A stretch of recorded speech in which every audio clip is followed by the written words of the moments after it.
So one of the big questions in the Canadian outlook is what happens to Canadian interest rates if the Federal Reserve does cut rates? We think not much. Markets clearly think the Bank of Canada will cut if the Fed cuts.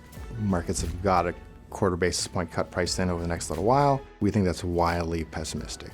As we think about the Canadian outlook, as we look to growth in the second quarter, for instance, which is very strong, as we look to fundamentals, which remain very positive in Canada for the remainder of the year, the economic environment is not one in which we think a rate cut is required at this point in time.